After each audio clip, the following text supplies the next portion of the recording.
Fala, galera! Estamos aqui de volta, mais uma semana de aula, dando continuidade àquilo que chamamos de literatura portuguesa, as origens, para que você possa entender a literatura brasileira, que é a que verdadeiramente cai nos vestibulares aqui do Brasil. No entanto, sem conhecer o classicismo, sem conhecer Camões, sem conhecer trovadorismo e humanismo, que foram as aulas anteriores, você fica aí meio que voando, tá bom? Então vamos nessa, bora estudar. Chegamos ao classicismo. E o nome já é bem óbvio, né, minha gente?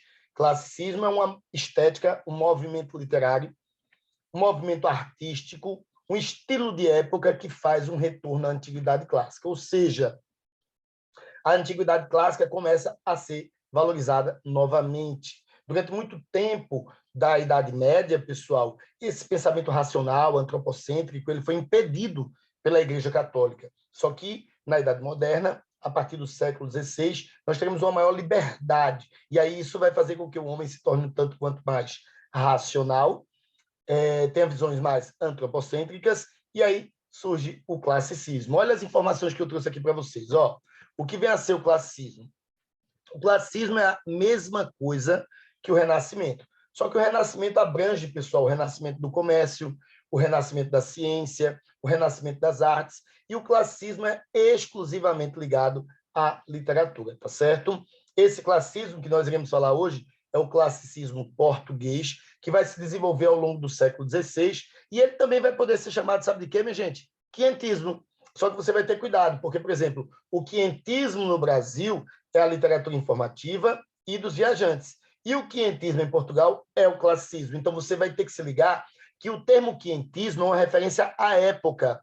Quinhentismo é o período que ocupa os anos de 1500, que seria o século XVI, tá certo? Então, no Brasil, literatura informativa e dos jesuítas. Lá em Portugal, classicismo, que é uma produção completamente diferente. Até porque o classicismo, ele representa, pessoal, uma evolução da produção literária em Portugal.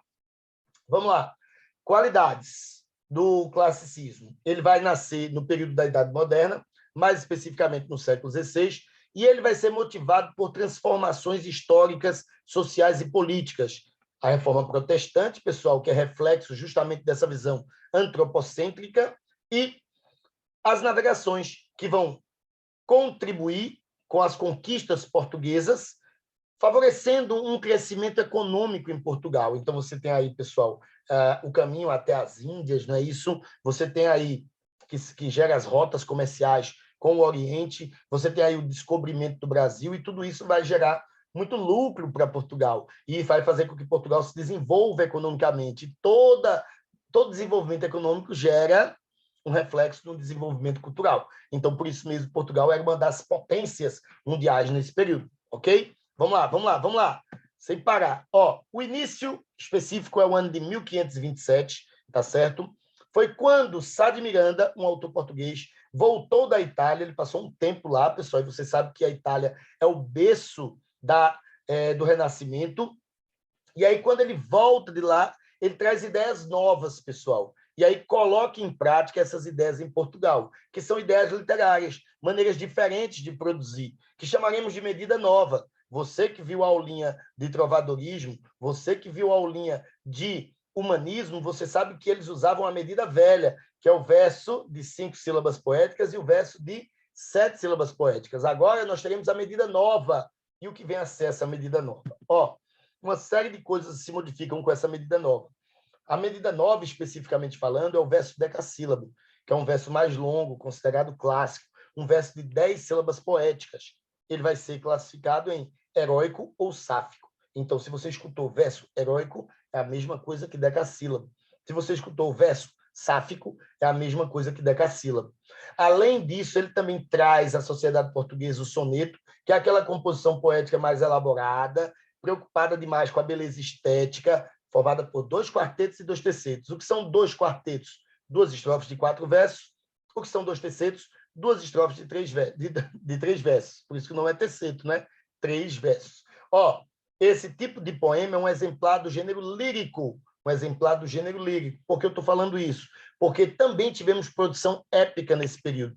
E na produção épica, o tipo de produção o tipo de estética valorizada era a oitava rima ou oitavas reais, que eram estrofes de 8 versos, rimadas sempre desse jeito aqui, ó, AB, AB, AB, CC, que é um modelo camoniano que influenciou todos os épicos da literatura mundial, beleza? Então, ó, vou até mostrar a vocês como vocês verificam essa oitava rima, ó, um exemplo de oitava rima ou oitava real. Isso aqui é uma estrofe, pessoal, que a gente nem precisa ler para poder perceber que ela é uma oitava real, não é isso? Como é que eu percebo que ela é uma oitava?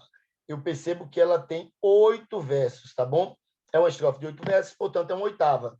Para ser uma oitava real, ó, ela tem que ter os 8 versos e tem que ser rimadinha desse jeito que eu mostrei para vocês, ó. O primeiro verso rima com o terceiro, que rima com o quinto, perceberam? Mundo profundo, rotundo. Depois, o segundo verso rima com o quarto, que rima com o sexto, perceberam? Fabricada, limitada, limitada e limada. E o último verso, que é o sétimo, rima com o oitavo. O penúltimo rima com o último. O sétimo rima com o oitavo. Estende com entende. CC. Então, ó, você verifica que a rima vai ficar exatamente daquele jeito que eu mostrei lá. AB, AB, AB, CC. Esse é um modelo de estrofe que foi muito usado por poemas épicos e em Os Lusíadas, por exemplo, é esse modelo que ele usa. E o Camões terminou influenciando toda a literatura mundial com esse modelo. Por isso que muita gente que usa esse modelo é considerado um autor de influência camoniana. Isso aqui é uma estrofe do famoso poema épico de Camões chamado Os Lusíadas, que a gente vai falar já já sobre ele, certo? Ó, vamos às características. Quais foram as características que foram implantadas nas obras a partir desse período pelo qual chamamos classicismo? Se o classicismo é um retorno à antiguidade clássica, e você sabe que a antiguidade clássica é o berço da razão, então você sabe que o classicismo vai promover uma produção poética racional. Como é que eu verifico essa produção poética racional? Com mais objetividade, um uso comedido de metáforas. Isso vai deixar o texto cada vez mais frio, mais objetivo e racional. Outra coisa que você vai perceber, o autor vai demonstrar um grande equilíbrio. Então, aquelas lamentações que você vê no trovadorismo, portanto, que eram autores que não tinham a mulher amada e por isso desejavam e clamavam por ela, aqui não tem. Aqui a gente vai ter um certo equilíbrio, uma certa serenidade. O autor ele tem uma visão mais harmoniosa do mundo, da vida, dos relacionamentos amorosos. Então, por isso mesmo, você vai perceber que ele é um cara mais zen, tá ligado? Justamente devido à influência da razão. Esses autores eles vão ter uma postura pagã. E o que é uma postura pagã? Eles não vão fazer referências a Deus, desculpa, ao Deus da Igreja Católica, a Jesus, ao pecado, que são coisas típicas do trovadorismo e do humanismo, porque eles ocorreram na Idade Média. Aqui, por influência da Antiguidade Clássica, eles vão fazer referência à mitologia pagã. Vão falar muito de deuses de Roma, de Grécia. Isso mostra que o autor está sendo influenciado pela Antiguidade Clássica. O amor, quando é tratado aqui, não vai ser aquele amor sentimental, não, não, não, não. O amor aqui, pessoal, é um amor carnal, onde se valoriza a beleza física, os atributos físicos da amada. Portanto, ele geralmente chama ela de bela, certo? Geralmente ele diz que ela é formosa, porque ele está valorizando os atributos físicos e não sentimentais. Às vezes, o Camões gosta de um amor platônico, só que bem sereno. Ele tem consciência que a mulher amada é perfeita, certo? A visão é platônica, mas ele não lamenta, porque o lamento interfere nessa ideia de equilíbrio, né? Então, não tem lamentação aqui, tá bom? Os autores supervalorizam a forma, isso nós chamamos de rigor formal, por isso que eles vão gostar do uso de soneto. Como eu falei para vocês logo no início, Sá de Miranda, quando voltou da Itália, trouxe o soneto, e o soneto passou a ser uma composição simbólica para o classicismo, tanto é que Camões é o grande difusor do soneto nesse modelo que nós conhecemos, de 2 quartetos e 2 tercetos, que inclusive é conhecido como soneto camoniano. Então, o uso da rima, o uso da métrica, o gosto por uma linguagem culta, palavras escolhidas, representam tendências classicistas, porque o autor é perfeccionista, tá bom? E, claro, aquilo que eu acabei de dizer para vocês, eles vão se utilizar da medida nova, que é o verso decassílabo, o verso de 10 sílabas poéticas, tá bom? Ó, o grande nome, pessoal, do classicismo é esse carinha aqui, ó, Luís Vaz de Camões. maior poeta clássico português. Você percebe ó, que as imagens dele são pinturas, na verdade, porque naquela época não existia fotografia. Ele sempre está com o olho ó, fechadinho, né? Por que ele está com o olho fechado? Porque ele perdeu um olho em uma batalha, certo? Então, ele era soldado da corte portuguesa, além de poeta, certo? Durante um período, ele foi exilado em Macau, ficou muito tempo lá em Macau, que era uma colônia na Ásia de Portugal. E foi lá que ele escreveu Os Lusíadas. Então, Camões é uma figura importantíssima para a literatura portuguesa e ele vai ser um destaque na poesia lírica e na poesia épica. Professor, qual a diferença da poesia lírica para a poesia épica? Eu falei aqui quando nós fizemos um vídeo sobre gêneros literários. Então, busca nos vídeos anteriores aí que eu já falei a diferença. Mas eu vou relembrar. Ó, a poesia lírica, ela é aquela que expressa o eu doutor. Ela trabalha com musicalidade. E o soneto é um exemplar do gênero lírico. Então, quando você pensar em Camões lírico, você lembra dos sonetos, que são composições poéticas formadas por 2 quartetos e 2 tercetos. Então, esse modelo de Camões, ele viajou o mundo todo e até hoje nós temos autores produzindo. Por exemplo, aqui no Brasil, ele influenciou Vinícius de Moraes, Gregório de Matos, Cláudio Manuel da Costa, Olavo Bilac, que são autores sonetistas. Os temas abordados nesses poemas líricos do Camões são a definição do amor, que inclusive é o poema mais famoso dele, né? Aquele poema que define o amor, que está na música do Legião Urbana, tá ligado? Amor é fogo que arde sem se ver, é ferida que dói e não se sente, é um contentamento descontente, é dor que desatina sem doer. Hoje, professor, isso aí é de Camões, está na música do Legião Urbana, mas não foi o Renato Russo que escreveu, não. Renato Russo fez a música, mas promoveu aí uma intertextualidade, pegando o trechinho de Camões e colocando nessa música. Então, definição de amor, falar do amor sobre a condição da mulher desejada, o amor platônico, certo? A passagem do tempo, a questão existencial, a consciência de que a vida é efêmera, da mudança das fases da vida, tudo isso é temática da poesia lírica de Camões. Camões lírico é o Camões dos sonetos com versos decassílabos, ok? Quando a gente vai para o Camões épico, aí eu estou lembrando do Camões das narrativas. Um épico é uma longa narrativa em forma de poema que conta fatos heróicos ligados a um povo. O épico é aquilo, o épico em forma de poema é aquilo que chamamos também de epopeia. E a grande epopeia da literatura portuguesa é Os Lusíadas. Por que esse livro tem esse nome de Os Lusíadas? Lusíadas é uma referência ao povo luso, pessoal, ou seja, é a Odisseia do povo luso. Esse livro, ele é um livro longo, em forma de poema, que narra a história da viagem de Vasco da Gama até a Índia.